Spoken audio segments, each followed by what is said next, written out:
We're going to do an overview of the Luna2 auto CPAP machine for clinicians. When you're educating on this device, some things to keep in mind is it falls asleep, and when it does, you have to push the button or turn the button to wake it up before you can do anything. So if the patient just pushes the button while the screen is dark, it won't start. It just lights it up, then they have to push it again to start it. If you're trying to program this device, you're going to hold both of these buttons together.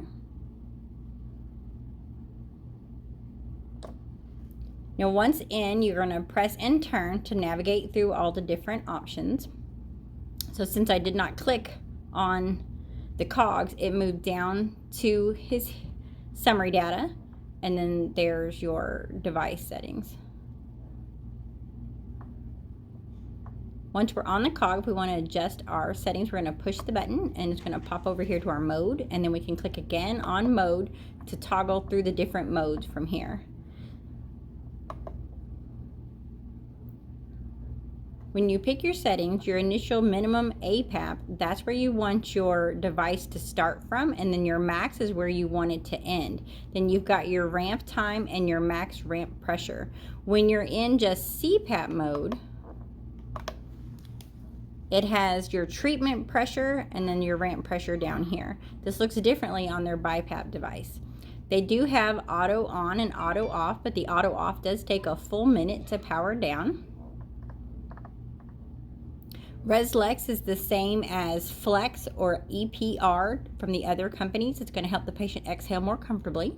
So you come in and you get everything set the way you want it on your device, and then when you're all done, you're going to have to navigate around to where it says home at the end, and that will take you all the way back. A second thing you want to be sure and set on your Luna2 before you send it home with the patient is their QR code default. So if you press the ramp button, it pops up this menu for the patients, and it does show their summary data, but you can rotate around to the cogs and give it a click. And here they can adjust things themselves, anything they'd want. Delay is like cooldown from ResMed. Your brightness and your mask type are all here. But the one we really want to make sure we get while they're in the office is this iCode. It shows over here on the right whatever you want your iCode to default to. To get to your iCode, you push the alarm button and it takes you straight to whatever you have listed here. So if your patient is not going to be able to use a cell phone to send their data and you're going to be getting their iCode from them over the phone, you want to change this to default iCode, and when they press the alarm button, it's going to take them straight to their 16-digit number.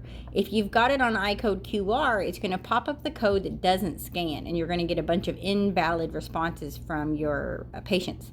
And then the QR plus is the one that sends us the data. So in most cases, we're going to be setting this to the QR plus, and then you can go on and go out. So once your device is all set, you can walk your patient around the machine. Do remember to make sure they know they have to wake it up to start it and then wake it up to stop it. So they're literally pushing the button twice to start it and pushing it twice again to stop it. If it's gone to sleep at all in between. So if it's gone dark, if it's in a screensaver mode, you have to hit it twice to get to do anything. Once it is awake, you can just push the buttons once, like your alarm button, for instance, should now pop up instantly. Our QR plus code that we put on there. So if you've set the patient's code to default to iCode, it looks like this. If they need to give you more than 1 day of data, they're going to want to click the button here and then turn it to the right. And that can change it to a 7, 30, 60, and so on code for you. You type that into iCode Connect and it will populate everything except leak data. And then we're going to go to the end, and you can see it moves the little red marker around so you can tell what code you're on. To get out of this screen, you can actually just hit the exact same button again. So when I'm coaching over the phone, I just ask the patients to wake it up by turning the knob. Then I have them push the alarm button. They'll scan the code on the screen and then push the alarm button again. If we get very lucky, you might receive a Wi-Fi modem in the package. They come like this with this little piece attached. You pull this paper off and you stick it to the back of the machine. One's already been stuck to the back of this one, so you can see the gray bracket there.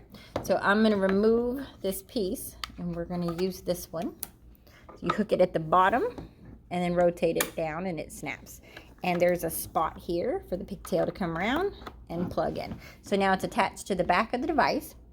And when you turn the machine on and go to the ramp button, It defaults, of course, to how they did last night, but you turn to the cog area and give it a click, and then as you scroll down, instead of ending in iCode information, it actually has a Wi-Fi space. So you're going to click on that spot, and you're going to instruct your patient to find their Wi-Fi on the list, go to that spot and click on it, and then you can use these buttons to put in your password, and then the devices will transmit data through the patient's Wi-Fi over to us.